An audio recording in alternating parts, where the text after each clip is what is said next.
I remember yelling at my parents, why me? Why can't they find out what's wrong? We're going from doctor to doctor to doctor. It's like I'm having a really bad dream. There was a pretty good chance that my daughter was going to die by the time she was 5. It was like a big riddle. I didn't know if we'd ever find a solution for it. And I thought he was dead. I thought he was dead. Tonight, 3 medical mysteries that defied the experts. For Larue Hawley, getting sick was terrifying, but when no one could find anything wrong, it became a nightmare. I felt like this is over. I guess I'm gonna die and not know what in the world was ever wrong with me. John Rogan was a walking time bomb. Once a year, a mysterious collapse would land him in the emergency room fighting for his life. I'm thinking maybe I do have something that is really serious. Maybe I do have a weird illness that I'm dying from. And Haley Daquara, a baby who was growing sicker every day. Could her doctors find the answers before it was too late? It was more and more frustrating to me. There was always, it could be, or this is what it might be, but there was never anything that fixed it. When illness strikes, we look to doctors to give us answers. But what if they can't? For these unlucky patients, diagnosis is a mystery.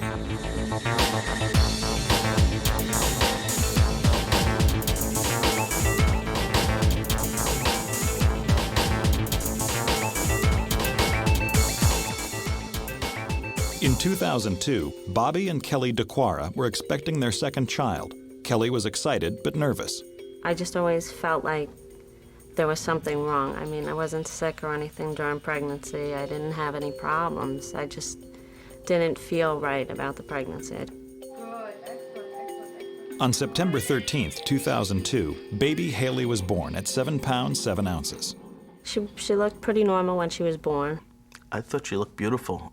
It was my daughter, so she was perfect. The first moment that I really knew something was wrong was, I would say, after her first night in the hospital with the breathing. She was just breathing very heavy, and she had a lot of congestion, and you could hear it in the back of her nose and her throat. She would snore. I mean, she was an infant, and she was snoring as loud as her father. In addition to the congestion, Kelly was struck by some of Haley's facial features, which seemed unusual. Haley really didn't look like a normal newborn to me. Her eyes seemed too far apart for me, and her forehead seemed very high. It seemed almost rounded. I mean, it protruded out. While we were in the hospital, she had taken her hearing test, newborn hearing screening, and she failed it. The doctor came in and explained that she probably failed the test because of the congestion. I just felt like something was going on, and I just didn't know what it was. But with the exception of the hearing exam, Haley checked out okay, and the doctors sent her home the next morning. We went for her 2-week checkup. She was growing fine, but she still had the congestion, and her pediatrician thought that maybe she had a cold. I saw Haley since birth. During my physical examinations, other than the congestion when she came because of that, she was developing as a normal baby. The first time I saw Haley was at her first baptism. I noticed that Haley's eyes were a little bit more further apart than most children. She almost had a Down syndrome look about her face. When Haley was 3 weeks old, her congestion got worse.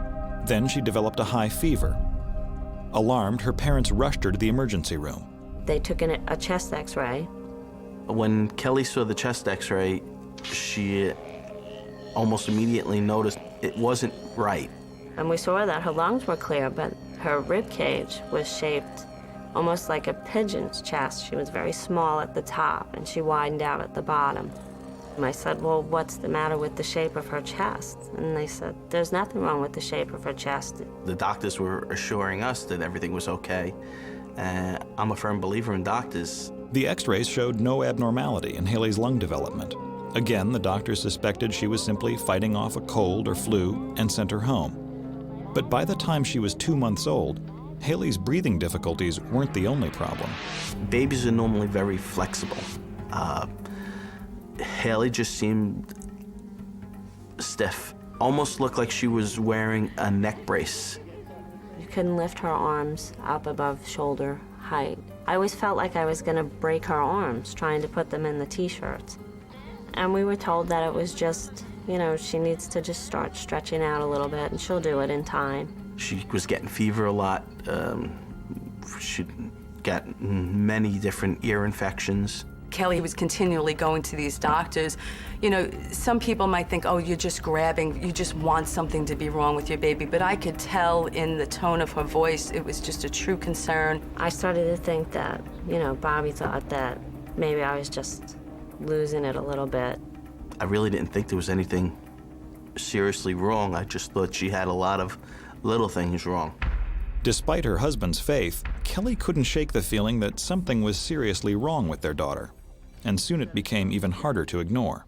When Haley was 3 months old, and I noticed that she had a curve in the base of her spine, and it became a little more prominent as the weeks went by. So we decided that we would take her to the orthopedist. And he said there was a curvature of her spine. It wasn't normal, but not a major problem. He showed us on the x-rays that he took that she had 2 misshapen vertebrae. It just wasn't one thing anymore. It was just, I was so afraid to go to another doctor because I was afraid every time we went, there was something new. You know, we were bopping around. You know, we were going from doctor to doctor to doctor, pediatrician, the GI specialist, the ENT, the gastroenterologist, the orthopedic specialist, the cardiologist, emergency room visits. Then, at 6 months, Haley developed another baffling symptom. We noticed that, you know, with light, she would squint her eyes, you know. And if you took pictures, it would really, she would just squint a lot. I always attributed that to taking after her father because I was always that way when I was younger. But as time went by, I mean, it seemed to get worse. I noticed that the light was bothering her. I noticed a little bit of tearing coming from Haley's eye. And there was like some haziness that I noticed in the eyes. Dr. Gomez, who had known Haley since birth, suggested they take her to an eye doctor. When we were going to the ophthalmologist, we really didn't feel that it was tied in any respect to, you know, what was going on previous to this. The ophthalmologist had noticed that there was clouding of the cornea. So she said to us that, you know, it could be glaucoma. When you hear glaucoma, it makes you think of people in the 70s, 80s, 90s. When you hear about a 7-month-old child having glaucoma, it just didn't sit right with me. Everything else I felt that she could grow out of. That was, I guess, my point where I felt that there was something wrong at that point, I guess, myself. The test results were inconclusive, so the Daquaras made appointments with more specialists. But it was during a routine visit with Dr. Gomez that they received some shocking news. The doctor handed me a fax, and I looked at the page, and the first words that I saw were debilitating and fatal. And I said to him, well, what is this? And he said, well, the ophthalmologist faxed it over to me. Haley's ophthalmologist had received a fax about a new drug trial for a progressive genetic disorder called Hurler syndrome. The description reminded her of the Daquara baby, so she forwarded the information to Dr. Gomez. He said, you know, she could have this. And I'm looking down the list of symptoms, and she had every symptom that was on there. Patients with Hurler syndrome cannot produce an enzyme that breaks down sugar molecules. The buildup of those sugar molecules in the body can cause abnormal development in the heart, brain, and liver, as well as the eyes, bones, and ears. The disease is deadly and extremely rare, affecting only 1 in 100,000 people. Left untreated, children who are severely affected can die by the age of 5 or 6. Kelly kept saying that she's got this. Everything that's on that page, she has. I was not 100% sure that Haley has Hurler's disease. I told her, no, Mrs. Daquara, still we have to see the genetics doctor because we don't know now. And I'm like, I don't think she's got it. I mean, the chances of her having it are so remote, I don't think that she's got it. The next week, Kelly and Bobby took Haley to see a geneticist, Dr. Joyce Fox, an expert on Hurler syndrome. I remember she was sitting in her mother's lap, reaching for toys and playing like any 8-month-old would play. But there were some subtle features about her that as a geneticist I was concerned about. Those subtle features included Haley's facial appearance, corneal clouding, rounded back, and history of ear infections and congestion. She examined Haley. She took blood and urine. But just the way she looked at her, the way she was examining her, I knew she thought she had it. I was concerned that indeed she did have Hurler syndrome, but to wait until the results were in. There was a pretty good chance that my daughter was going to die by the time she was 5.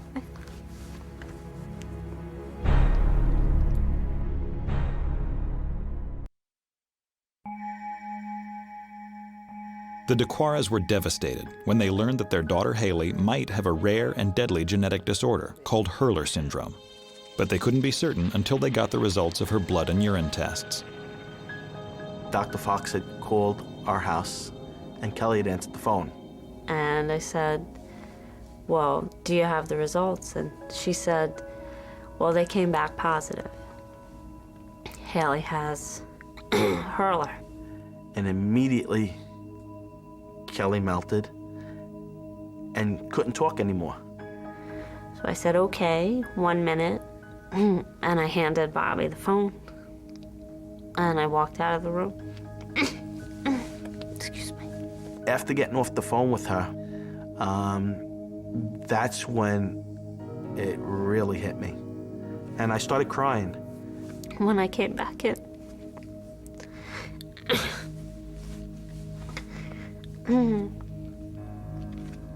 he was crying. I think that was one of the scariest points of all of this, because he is such an optimist, and to see him cry meant he knew something was wrong, and if he was crying, then it was real.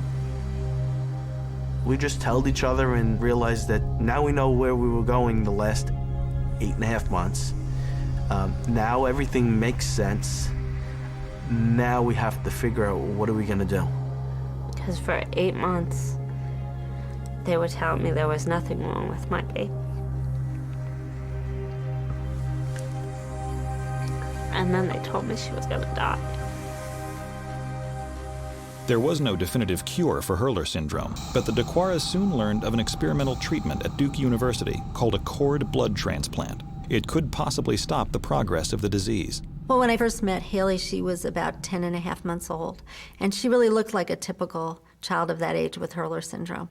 Hurler is also called gargoylism. If the treatment didn't work, Haley would face a devastating future.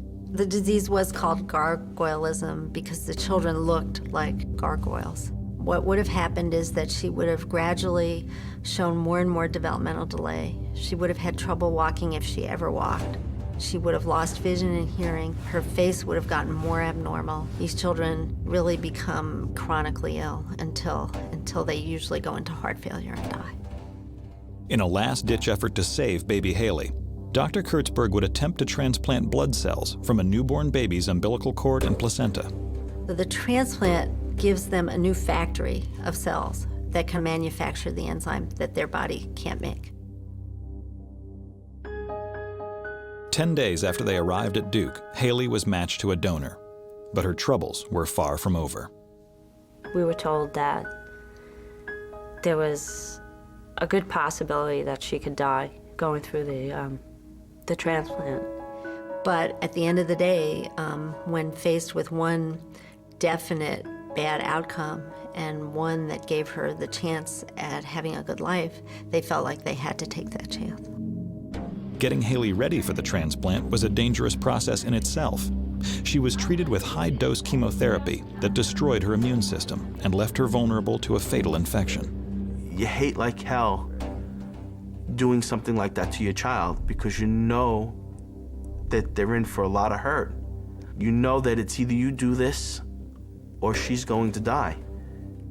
After 9 days of agonizing chemo, Haley, looking frailer than ever, was finally ready. Haley's transplant day was August 1st, 2003. She was 11 months old. We put her in her pink dress. We all made a big day of it, and it was actually a really great day, and Haley slept through most of it. It really is a very simple procedure where they basically just give her a blood transfusion, and that's the beginning of her new life. The transplant was a success. Now all the Daquaras could do was wait to see if it would work.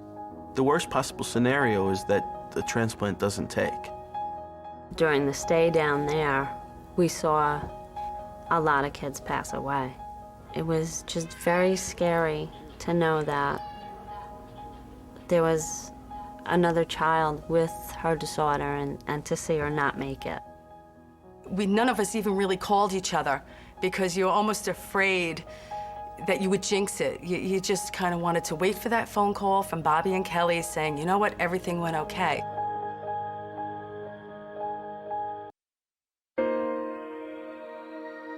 Haley Daquara was suffering from a rare and fatal disease known as Hurler.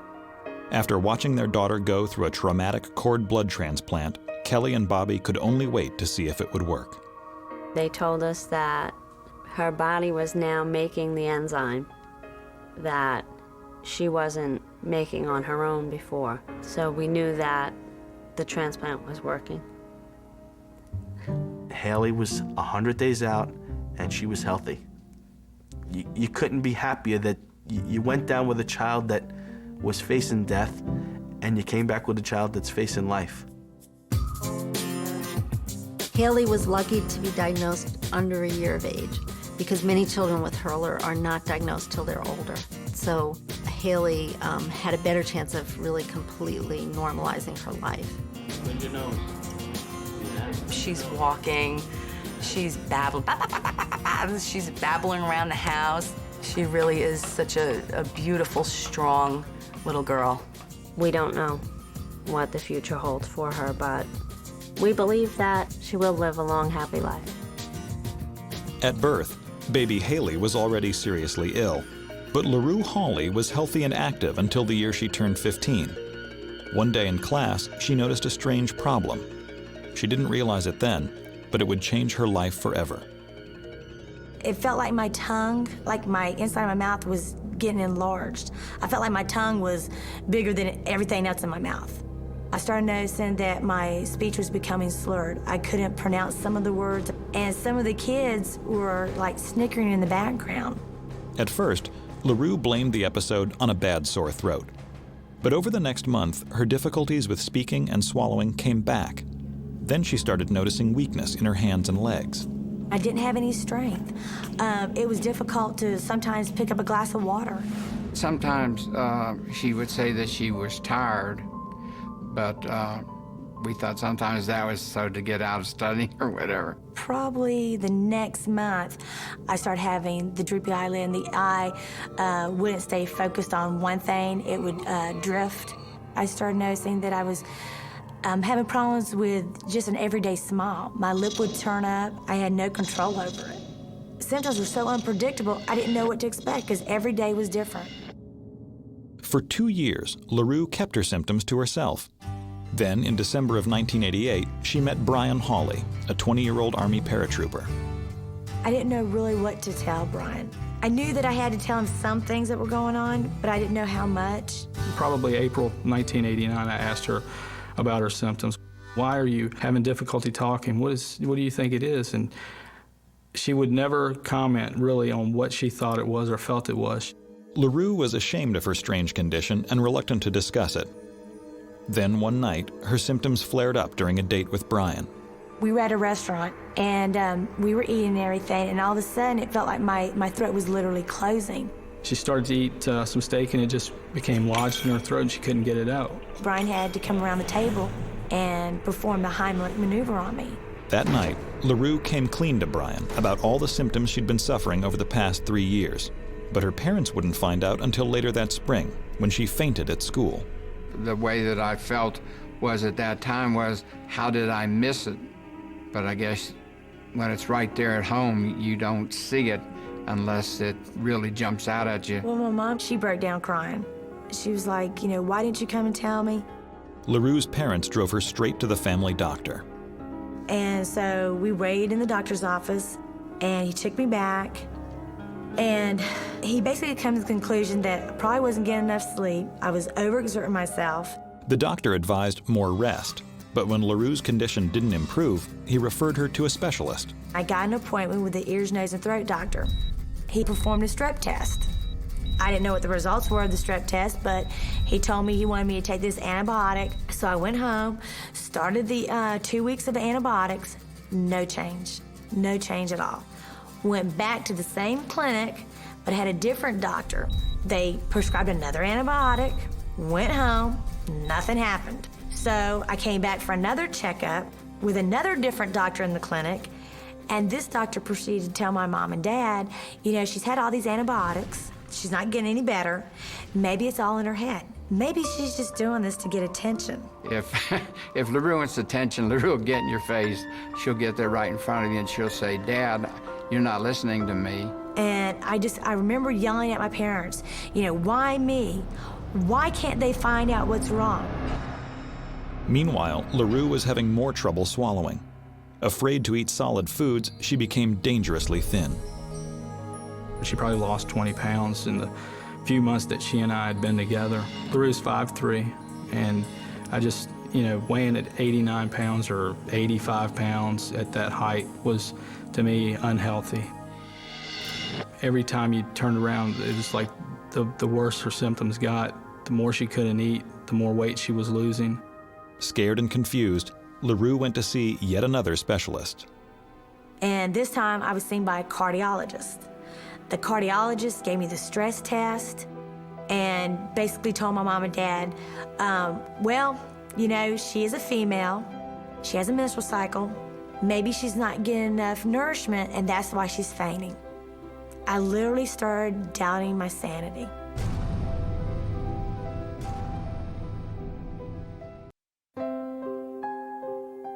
For 3 years, Larue Hawley had been suffering from a strange and unpredictable condition that no one could figure out. Now, at age 18, her symptoms were getting worse. I started noticing that I was getting the sniffles. And I didn't think nothing of it, but after I left school that day, I felt like I was developing a lot of fluid in my lungs, and I started noticing that I wasn't able to really speak clearly. Larue's family rushed her to the hospital that night. When we got to the emergency room, the ER physician that evening saw Larue and decided that it was just a mild case of sinusitis. And he had given her a prescription. The doctor, before I left the emergency room, was like, we want to at least get 1 dose of the antibiotics in her because of her fever being so high. Well, we sat there for hours because I literally couldn't swallow the pill.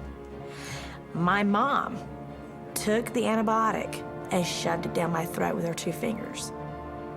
After we got home, we started to see more symptoms in Larue's breathing. She started to gasp, wheeze more. She started to have purplish lips. I told my mom and dad, I said, I feel like my chest is going to shatter. Every time she would take a breath, you could just hear the crackling in her chest. My oldest brother, Richard, came into the room, and I remember him leaning over the bed, looking at me, and he turned to Brian and my mom and said, "If we don't get her to the hospital now, she's gonna die at home." Luckily, I believe we probably got her there just in the nick of time. They took Larue back into the ER, and we were sitting there for hours not knowing what was going on. Meanwhile, Larue was fighting for her life. Suspecting a lung infection, the doctors gave Larue intravenous erythromycin, a common antibiotic. The last thing I remember before going unconscious is actually I was trying to get the nurse's attention because I wasn't getting any air. And I can remember trying to pull on the IV stand, and when I did, I pulled the whole thing down from what I was told. And then that's when they found out that I was going into respiratory failure. She went into full pulmonary arrest 3 times. The nurses comment, well, she looks pretty good now for a person who's actually died 3 times. The doctor and the nurses and everything, they worked on me almost 10 hours. I felt like this is over. I guess I'm gonna die and not know what in the world, was ever wrong with me. Larue's doctors attached her to a respirator and moved her to intensive care. They treated her with more antibiotics, but nothing seemed to work. Finally, after 4 days, Larue's condition stabilized. But no one could explain why she'd gotten so sick in the first place, or what she had. Then, one of the doctors happened to notice her weak eye. And he said, well, you know what? Let's send you to a doctor that specializes with the eyes, and maybe he can pinpoint what's going on. Because a lot of times you can tell a lot of disease through the eyes. Well, I wasn't too thrilled with that. I thought, here we go again, another doctor. The doctor referred Larue to an ophthalmologist. Almost 4 years after her first symptom appeared, she met Dr. Michael Woodcock. When Larue came into my office, she was frightened. She was frustrated. She was concerned, and probably a little bit skeptical that she was going to get any help. He sat there, he listened to what I had to say. He was concerned about the whole person and not just the eyesight. When I saw her and listened to her symptoms, the droopiness was not constant, and neither was the double vision. Those 2 things together made me immediately suspect something that was unusual. So what I did initially is I had her gaze up and down, up and down. I did that for about 20 seconds, and that weak eyelid actually got weaker. Her double vision got a little worse, and so I was very, very suspicious that she had myasthenia gravis. Myasthenia gravis is a chronic neuromuscular disease that affects roughly 1 in 14,000 people. It's triggered by a short circuit in the immune system that causes the body to attack itself at the point where nerves connect to muscles. The disease disrupts normal muscle function in the arms, legs, eyes and eyelids, face, mouth, and throat. It can cause respiratory failure and, in rare cases, even death. So I listened to him and everything, and at this point, I'm like, okay, this is kind of far-fetched. To make his diagnosis, Dr. Woodcock tried Tensilon, a chemical that helps nerves communicate with muscles in patients with myasthenia. We gave her a small dose of Tensilon, and that droopy eyelid that was sitting down here went whoop like this, and that eye that was sitting out to the side and down came zap right in line with the other so that they were lined up looking at the same place.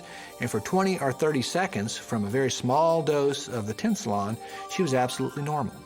I remember feeling very dizzy and kind of nauseated. But the test confirmed his suspicions of it being myasthenia gravis. And from there on, he referred me to a neurologist up at Chapel Hill. She was one tough little kid at the time and had been through much more than most individuals will experience in a lifetime.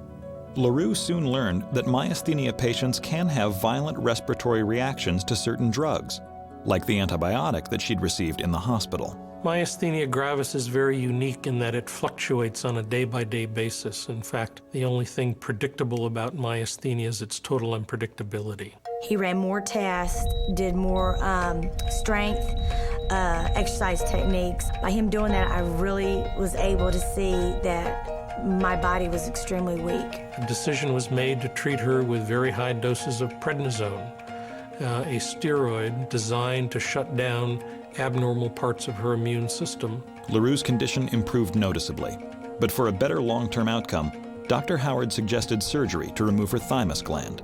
And the thymus gland is an immune organ. It's what develops our immune system as an infant.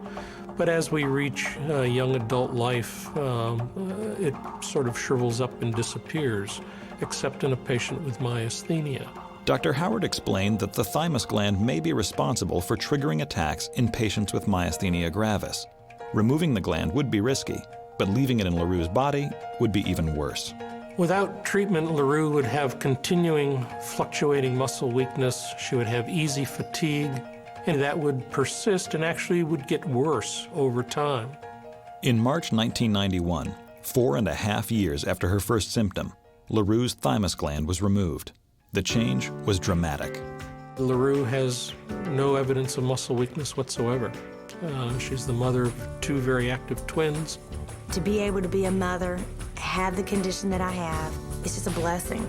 And that's just great to see her back the way she was when we first met. Larue still takes regular doses of steroids, but she is able to lead a normal, active life, thanks to the doctors who finally gave her a correct diagnosis. Myasthenia is a disease because it's not recognized well. It tells us that we often think in the box, and we don't think out of the box. And it tells us that we have to really listen to what patients tell us. I think all people, they need to advocate for themselves because nobody walks in your shoes. You're the only one that can tell the doctor how you truly feel. Larue lived every day with her chronic condition, but what do you do when terrifying symptoms strike only once a year? It was back in December of 2001. It was a Saturday afternoon around about 5, 6 o'clock at night, and I started to actually make dinner. And about 15, 20 minutes into the dinner, I had really bad stomach pains. I went upstairs to lay down in the bed, and I started to feel nauseous. I started feeling sweaty. You know, I had a weird feeling. And the next thing I remember, I was on the bathroom floor. I was downstairs watching TV, and I heard a bang. So I went upstairs, and he wasn't in the bed. I went into the bathroom, and he was laying on the bathroom floor. And I was like, what happened? And he was like, I wasn't feeling good. I thought maybe I was gonna throw up. And he said, I think I passed out. So she stayed with me for a while, and I was continually going back and forth to the bathroom, to the bed, to the bathroom, but I was vomiting a lot. I didn't know why I was vomiting, so the first thing I thought of was that I might have had food poisoning. Then after a while, I lay back in bed, and I told her I felt fine. So I went back downstairs, continued to do some dishes, watch some TV. About 30 minutes went by, and the same feeling started to happen again. So I got out of the bed, I opened the bedroom door, and I called my wife, Jordana. And I heard a crash, and I thought he was dead. I thought he was dead because he was completely gray, no color in his face at all. His eyes were wide open, staring at the ceiling, and I just grabbed the phone and just dialed 911. When I was on the phone, he actually started to have a convulsion with his eyes roll back in his head. He makes some groaning noises, and it's like a grand mal seizure. His hands kind of, curl up, all of his muscles tense. All of the color went out of his face. And all I remember her saying is that he's 37 years old, and I try to wake him up, and then I realized she's talking about me.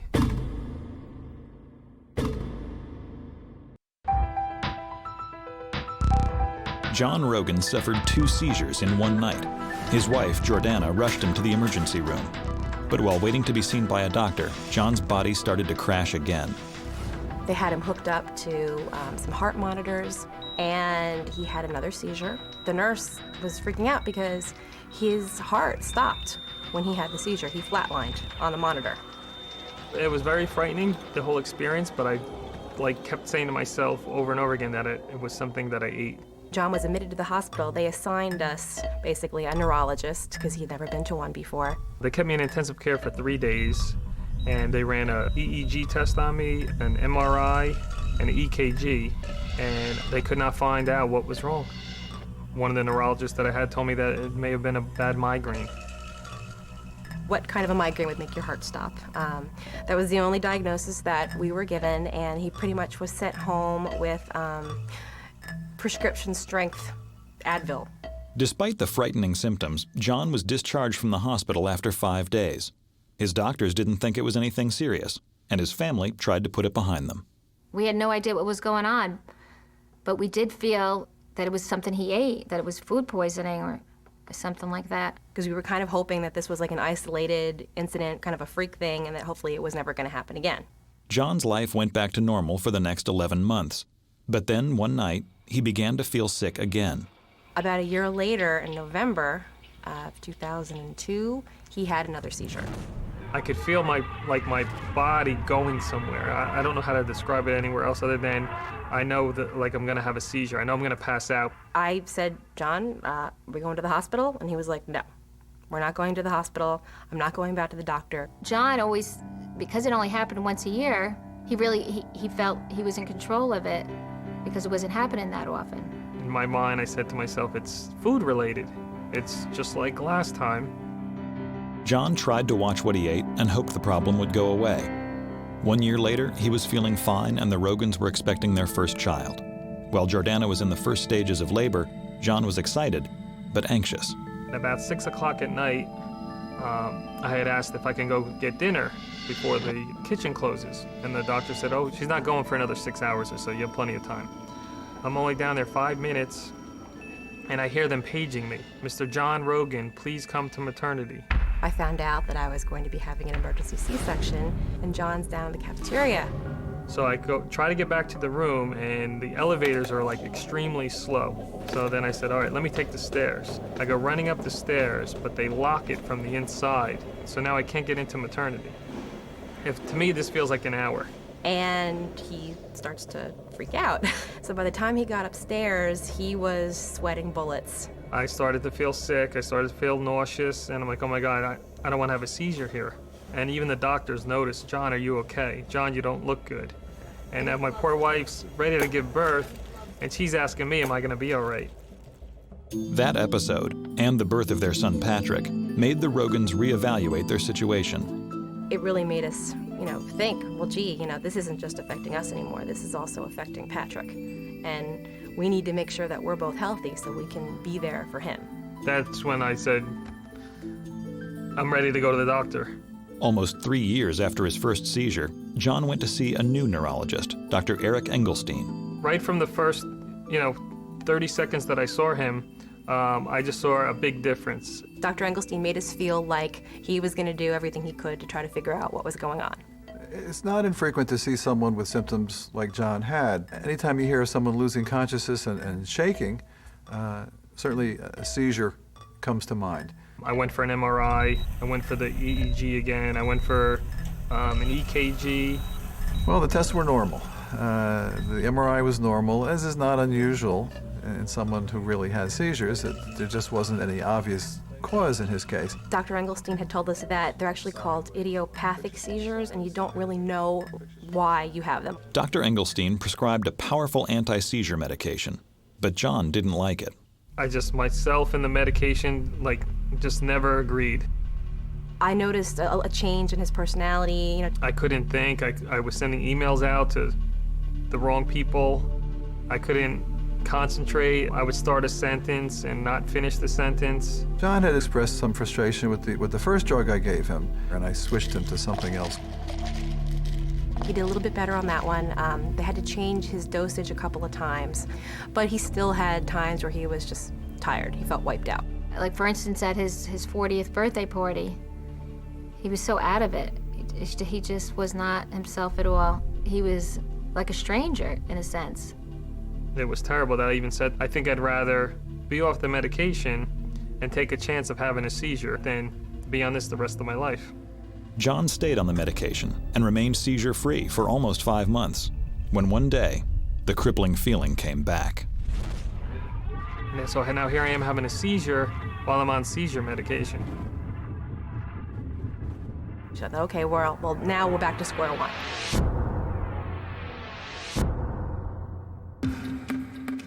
John Rogan thought he'd finally found the right medication to stop his unexplainable episodes, until another seizure stopped him in his tracks.